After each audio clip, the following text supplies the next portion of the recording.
Okay, this is not an exhaustive list of sewing supplies, but I am going to go over some of them. So some of these are things that you need to have in your kit that we've already talked about. Some of these are things that are in the lab for you to use. These are in no particular order except for the order that I grabbed them. So this is a curve ruler.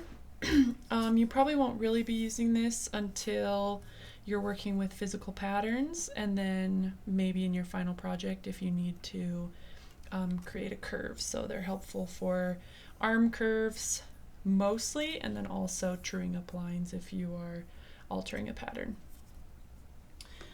We also have a clear sewing ruler or a grid ruler. It's clear so that when you lay it down you can see underneath. And standard is 6 inches wide, and then this happens to be a short one that's just 12 inches long, but many of them are 24 inches long, so double this. And we have those in the sewing lab. A couple of other things that you already know. We have a button gauge and point turner, so this corner is very helpful for when you sew corners inside out. For example, you could have used one on your pin cushion, and it would have been very helpful to you to poke out the corners and make them nice and square. We have rotary cutters that always have a cover or should have a safety cover on them, so when you use them you need to make sure that you slide down the safety cover so that the blade is exposed, and then when you put them away or you're not using them you always want to click that up so that somebody doesn't accidentally cut themselves on the blade. You always use these with a cutting mat underneath, and then typically you use them along the edge of a sewing ruler to get a nice straight line. We have our sewing gauge, which you're already somewhat familiar with. It's a sewing gauge or seam gauge, and it can help keep even hems. You can measure button sizes with it, buttonhole sizes. So kind of handy just to have something small. And one thing to note is that these are broken down into eighths, which are used frequently in sewing, like 5/8 and 3/8. So those can be helpful markings on there. We have our seam ripper, which you should have in your kit, and maybe you're already familiar with how to use it, but it's very helpful if you need to get things out of your stitches out of your fabric. Tweezers are always helpful for threading your serger and sewing machine.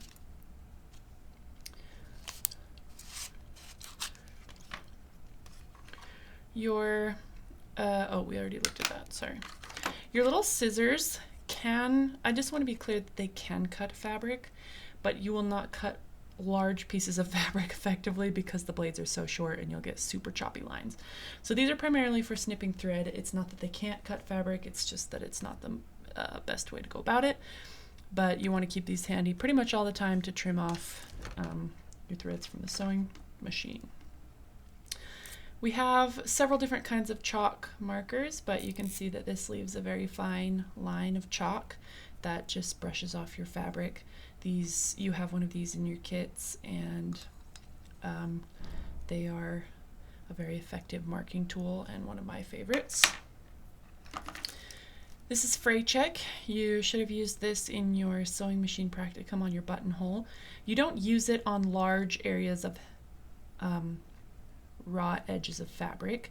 You want to hem your fabric correctly for that, but for small spots like the middle of a buttonhole and other small areas where you want to be sure that it doesn't fray, you can use Fray Check. You have your flexible measuring tape that's very useful. Here we have a thimble, usually used for hand sewing just to protect your fingers. Sometimes it can be hard to push the needle through the fabric, and so having something, a hard surface on your finger that you can push the end of that through with can be helpful, and it can avoid you poking yourself. Then you know we have paper scissors. We have these available for you in the lab, which you should use to cut your paper patterns, and you should use your fabric shears that you provide for your fabrics only. So those are just a few of the tools. That's not an exhaustive list. You'll need to do the reading in your book for all of the tools that are addressed on the quiz, but I just wanted to say or show a couple of those. The only other thing I wanted to talk about was that when you measure a buttonhole, or sorry, a button for a buttonhole, using your button gauge can be nice, so you can lay it on here. There are measurements along the side. You can also use your seam gauge. If you lay your button on the top and then just move your seam gauge until the button is even with this edge, then you can know exactly how big your buttonhole is in order to make the correct size on your fabric. So just a couple of sewing tools, a little overview. Again, that's not an exhaustive list.